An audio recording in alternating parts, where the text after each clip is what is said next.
आइए दोस्तों,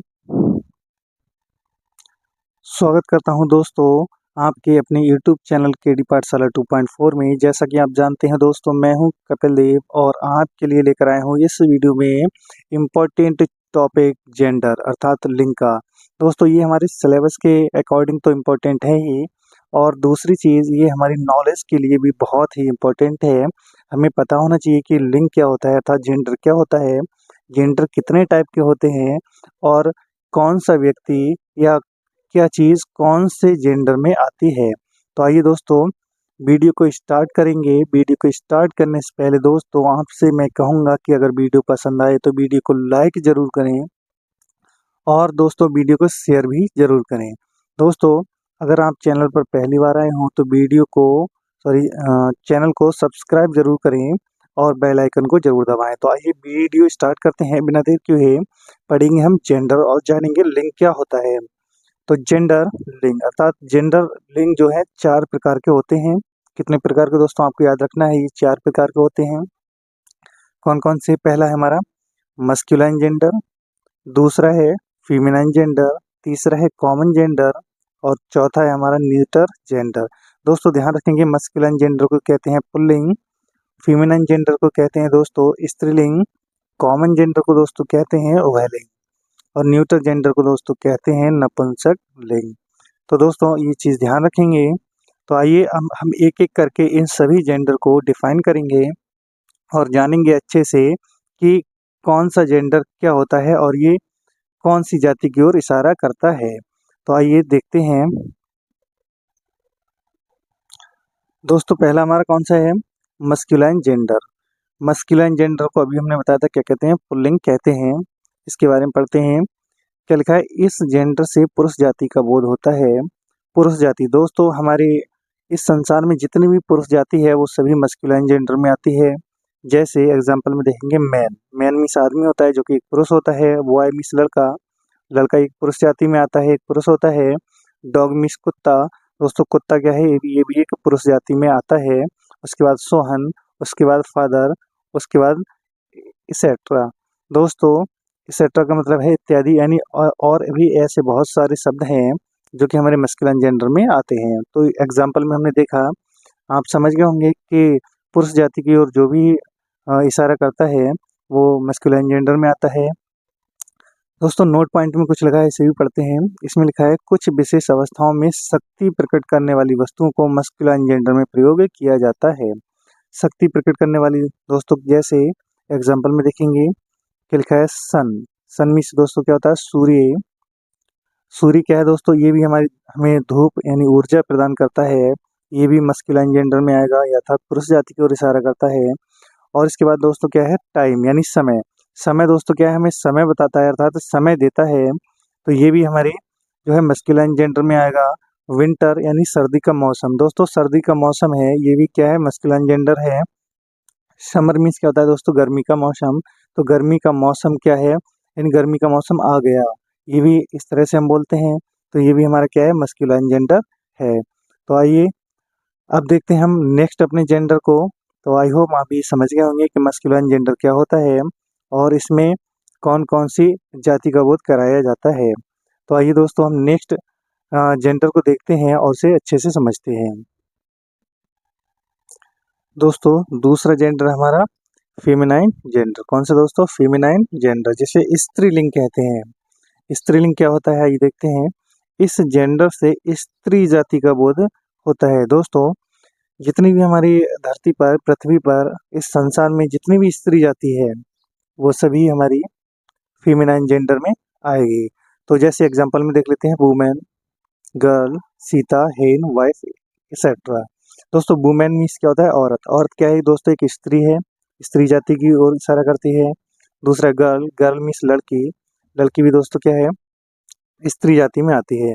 उसके बाद सीता, उसके बाद हेन। हेन मीन्स मुर्गी होता है जो कि एक स्त्रीलिंग है। उसके बाद वाइफ मीन्स पत्नी होता है जो कि एक हमारी फीमेल जेंडर को इशारा करती है, एक्सेट्रा इत्यादि। और भी ऐसे शब्द हैं दोस्तों, बहुत सारे शब्द हैं, भरे पड़े हैं जो कि फीमेल जेंडर में आते हैं। तो आई होप आप समझ गए होंगे कि स्त्रीलिंग क्या होता है, फीमेल जेंडर क्या होता है। नोट पॉइंट में कुछ लिखा है, ये देख लेते हैं। इसमें लिखा है कुछ विशेष अवस्थाओं में शोभा अर्थात ब्यूटी, सज्जनता यानी जेंटलनेस, आदि आदि आने वाली, यहाँ पे दोस्तों आने रह गया है लिखने के लिए, यानी आने वाली वस्तुएं फेमिनाइन जेंडर के अंतर्गत आती हैं। दोस्तों जितनी भी ब्यूटी बताने वाली होंगी या जेंटलनेस वाली वस्तुएं होंगी, वो सभी काय में आएंगी दोस्तों, वो सभी फेमिनाइन जेंडर में आएंगी अर्थात स्त्रीलिंग में आएंगी। जैसे एग्जाम्पल में देखते हैं, जैसे पृथ्वी, अर्थ मीन्स होता है पृथ्वी, ये दोस्तों हमारी क्या है, फेमिनाइन जेंडर में आती है। बसंत, बसंत यानी स्प्रिंग, दोस्तों बसंत आ गई, कहते हैं हम बसंत आ गई, ये दोस्तों क्या है, फेमिनाइन जेंडर में आएगा। उसके बाद पतझड़ यानी ऑटोनम, ये भी हमारे फेमिनाइन जेंडर में आता है दोस्तों। और उसके बाद संगीत यानी म्यूजिक, म्यूजिक से दोस्तों क्या होता है, हमें संगीत उत्पन्न होता है, तो ये भी क्या है, फेमिनाइन जेंडर में आएगा। तो आई होप आप समझ गए होंगे दोस्तों। तो फेमिनाइन जेंडर में ये सारी चीज़ें आती हैं, हमने देखा। तो आइए हम नेक्स्ट जो है जेंडर को देखते हैं। नेक्स्ट जेंडर में क्या होता है, आइए उसे भी पढ़ते हैं। नेक्स्ट जेंडर में लिखा है दोस्तों कॉमन जेंडर। कॉमन जेंडर क्या होता है दोस्तों, कॉमन जेंडर वो होता है जिसे हम उभयलिंग कहते हैं। उभयलिंग का दोस्तों क्या मतलब होता है, उभयलिंग का मतलब होता है जो स्त्री और पुरुष यानी दोनों में ये स्पष्ट नहीं कर पाता है कि ये स्त्री है या पुरुष है, अर्थात स्त्री भी हो सकता है और पुरुष भी हो सकता है, वो कॉमन जेंडर में आता है। तो आइए देख लेते हैं कि कॉमन जेंडर क्या होता है। इसमें लिखा है इस जेंडर से पुरुष जाति अथवा स्त्री जाति का बोध स्पष्ट नहीं हो पाता है। जैसा कि मैंने अभी आपको बताया था कि इस जेंडर से जो है पुरुष जाति और स्त्री जाति में जो है स्पष्ट नहीं हो पाता है कि यह जो है पुरुष जाति है या फिर स्त्री जाति है, तो वो कॉमन जेंडर में आएगा अर्थात वो वैल्यूम होगा, अर्थात दोनों ही उसमें आ जाएंगे, तो उसे कॉमन जेंडर कहते हैं। जैसे एग्जाम्पल में स्टूडेंट, दोस्तों एग्जाम्पल में लिखा है स्टूडेंट, तो आपको पता होना चाहिए दोस्तों कि स्टूडेंट जो है एक विद्यार्थी होता है। तो विद्यार्थी अर्थात कोई भी हो सकता है, एक स्त्री जाति भी हो सकती है और एक पुरुष जाति का भी कोई हो सकता है, अर्थात एक लड़का भी हो सकता है, एक लड़की भी हो सकती है। तो ये स्टूडेंट हो गया। टीचर, टीचर दोस्तों एक मेल भी हो सकता है और एक फीमेल भी हो सकता है। तो इसमें क्लियर नहीं है कि टीचर में क्या आएगा, अर्थात लेडीज भी हो सकती है और जेंट्स भी हो सकता है। फ्रेंड मीन्स दोस्त, तो दोस्तों फ्रेंड, फ्रेंड दोस्तों फ्रेंड कोई भी हो सकता है, एक लड़का भी हो सकता है और लड़की भी हो सकती है, इसलिए ये उभयलिंग अर्थात कॉमन जेंडर है। चाइल्ड यानी बच्चा, आप आपको पता होना चाहिए दोस्तों, बच्चा एक लड़की को भी बच्चा बोला जा सकता है, छोटे बच्चे को, और एक छोटी लड़की हो चाहे छोटा लड़का हो, दोनों को ही हम बच्चा बोल सकते हैं। तो चाइल्ड हो गया। बेबी मीन्स बच्चा, अर्थात एक इसमें बहुत यानी छोटा बच्चा हो, उसे चाहे लड़की हो चाहे लड़का हो, उसे ही बच्चा बोलते हैं। तो इस तरह आप समझ गए होंगे कि कॉमन जेंडर क्या होता है, उभयलिंग क्या होता है और इसमें कौन सी जाति का बोध कराया जाता है। तो दोस्तों आई होप आपको समझ में आया होगा। तो आइए हम अपने नेक्स्ट जेंडर को देखते हैं जो कि हमारा लास्ट जेंडर है, उसे भी देख लेते हैं। दोस्तों क्या लिखा है हमारा, न्यूटर जेंडर, चौथा जेंडर हमारा न्यूटर जेंडर, इसे कहते हैं नपुंसक लिंग। दोस्तों न्यूटर जेंडर क्या होता है, नपुंसक लिंग होता क्या है, आइए एक बार इसे देखते हैं। क्या लिखा है, इस जेंडर से निर्जीव वस्तुएं अर्थात जिनका लिंग की दृष्टि से कोई महत्व नहीं होता है का बोध कराती हैं, अथवा कुछ ऐसे प्राणियों का भी अर्थात बोध कराती हैं। दोस्तों इस जेंडर से निर्जीव वस्तुएं आएंगी और अर्थात जिनका लिंग की दृष्टि से कोई महत्व नहीं होता है, मतलब वो लिंग की ओर जो है कोई इम्पोर्टेंस नहीं रखती हैं।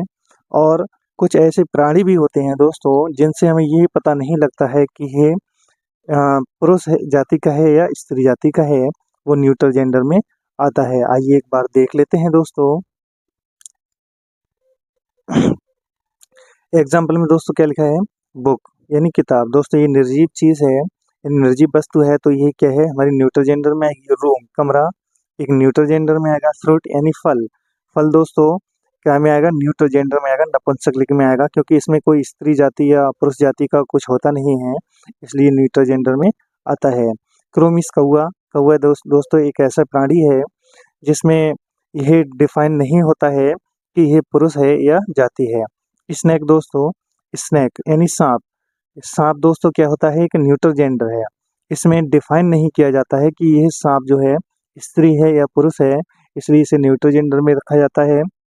फिर इसके बाद दोस्तों क्या है, फिलाई यानी मक्खी, फिलाई मीन्स होता है दोस्तों मक्खी, तो मक्खी को दोस्तों क्या है न्यूट्रल जेंडर में रखा जाएगा, क्योंकि इससे डिफाइन नहीं किया जाता है कि मक्खी जो है पुरुष जाति है या स्त्री जाति है। ऐसे बहुत सारे शब्द हैं और भी जो कि न्यूट्रल जेंडर के अंतर्गत आते हैं। तो दोस्तों आई होप आप समझ गए होंगे कि न्यूट्रल जेंडर क्या होता है। तो दोस्तों इस तरह हमने इस वीडियो में जेंडर अर्थात लिंग के टॉपिक को देखा अच्छे से। अगर दोस्तों आपको ये वीडियो अच्छी लगी हो तो प्लीज़ लाइक कर दीजिए और इसे शेयर भी कर दीजिए। दोस्तों चैनल पर पहली बार हो तो प्लीज़ सब्सक्राइब करना ना भूलें और बेल आइकन दबाना ना भूलें, क्योंकि ऐसी वीडियो और इस तरह की वीडियो और भी इम्पोर्टेंट वीडियो हम आपके लिए लेकर आएंगे, ताकि वो उस वीडियो को जो है अपलोड करते हुए दोस्तों नोटिफिकेशन आपके पास सबसे पहले पहुंचेगा और आप वीडियो को सबसे पहले देख पाएंगे। इसलिए बेल आइकन को दबाना ना भूलें। तो दोस्तों मिलेंगे हम नेक्स्ट वीडियो में, तब तक के लिए थैंक यू, जय हिंद।